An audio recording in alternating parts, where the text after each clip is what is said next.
Natural hair in a blown out state, oh baby, that's a vibe. Doesn't matter if you're prepping your hair for a silk press, a protective style, or you're just simply doing a length check.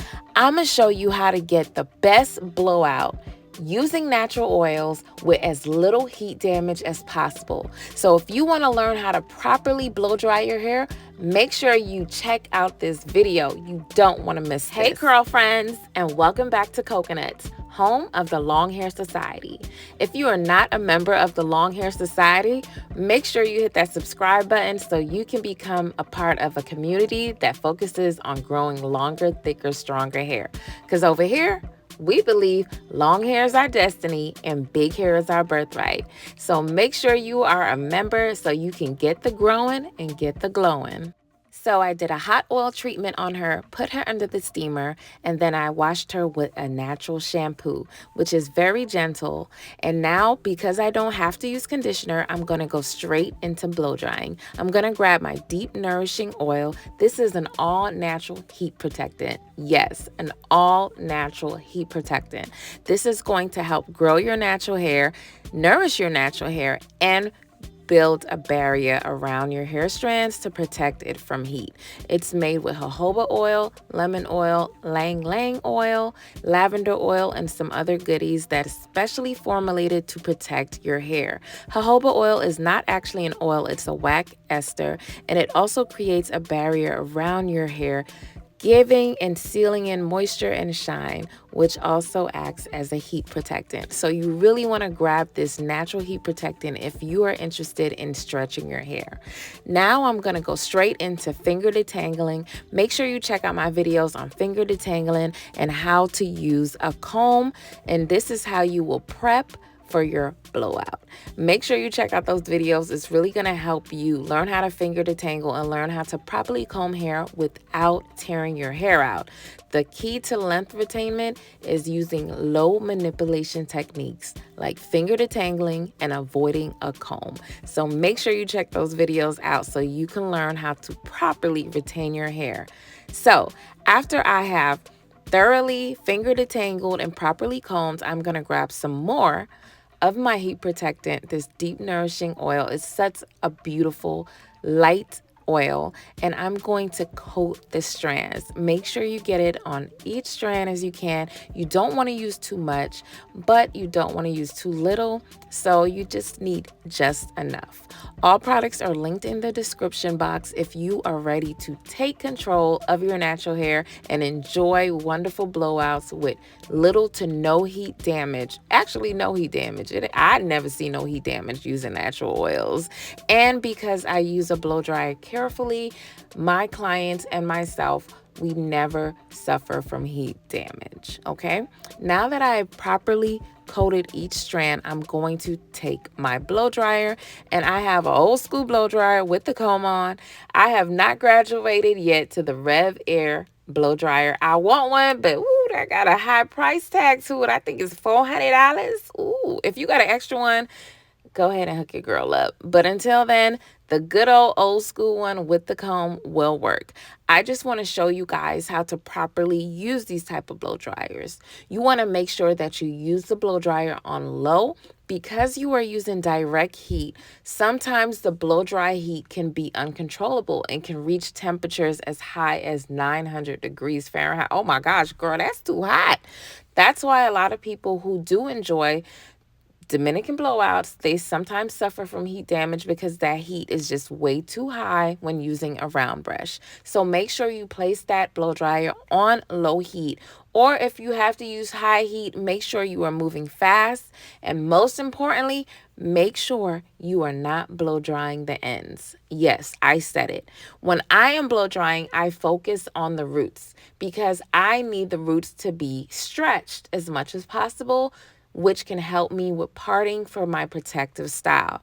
I never blow dry the ends. If you blow dry the ends, you are going to risk split ends, heat damage, and burning the ends. The ends are very delicate. It's the most delicate point of your hair. So make sure you are avoiding the ends when blow drying.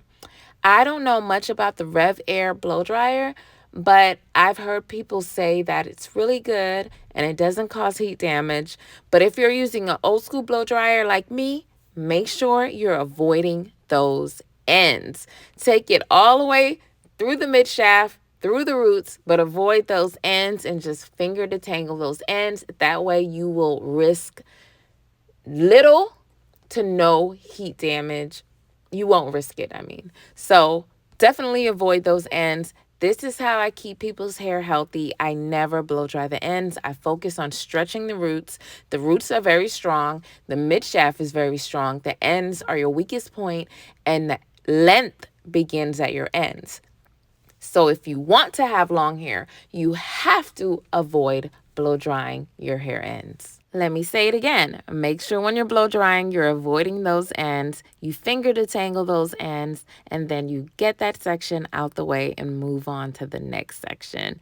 Make sure you are always placing your blow dryer on a low heat setting, or if you're using a high heat setting, you're moving fast and you're not placing direct heat on a section for too long. Make sure you're using a natural heat protectant, and make sure you are avoiding those ends, really focusing on the roots and the mid shaft. Why do I use a natural oil instead of a regular heat protectant from the beauty supply store? I believe that your hair flourishes better and thrives better when you use natural oils and butters. Not only that, a lot of styling creams, shampoos, and conditioners contain chemicals, toxins, and just ingredients that you just don't need in your hair or your body. So I like to use natural oils on natural hair. I just feel like it's healthier for you. It's healthier for you as a stylist and a client because you don't want to be inhaling any fumes that are uncalled for. At least when you're using natural oils, you are sure that the fumes are not toxic that you're inhaling. So that's why I use natural oils. Now I'm going to move on to sectioning out my hair. Because I'm doing a sew-in, I want to go ahead and section out the leave out that I will be leaving for a sew-in. I do have videos on how to do a sew-in for length retainment, so make sure you check that out. So I part out a section of a hair because I'm about to show you guys how I thoroughly moisturize hair before I braid it down.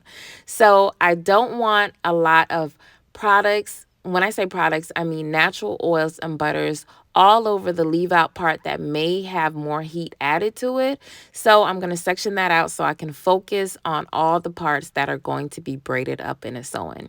After I do a blowout, I highly recommend that you use natural oils and butters to really seal in all that goodness. Because you're using a blow dryer, you're taking your hair from a natural curly state and you're stretching your hair, which means you're kind of manipulating the elasticity of your hair. So you want to make sure that you load your hair with a lot of products. And when I say products, I mean natural oils that are going to really coat and protect your strands. When I'm doing a sew-in, I always make sure that I section out the hair for the leave out. That way I can just have the hair nice and prepped and I can go straight into saturating the hair with natural oils and butters. Make sure you do this process if you're about to do any type of protective styling. If you're about to do braids, I highly recommend using natural oils and butters to seal in as much moisture as possible.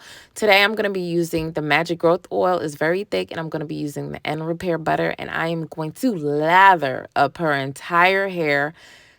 Not the entire hair, but all the hair that will be braided up, and it is going to act as an additional barrier to protect her hair while she is protective styling. If you're getting braids, twists, make sure you load your hair up before you see your stylist, or you can ask your stylist to use natural oils and butters to really seal and protect every strand of your hair before you protective style your hair.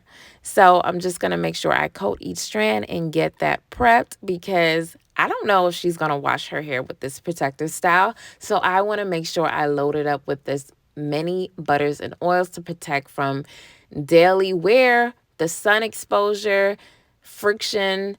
You just want to protect the natural hair. Natural hair is very delicate.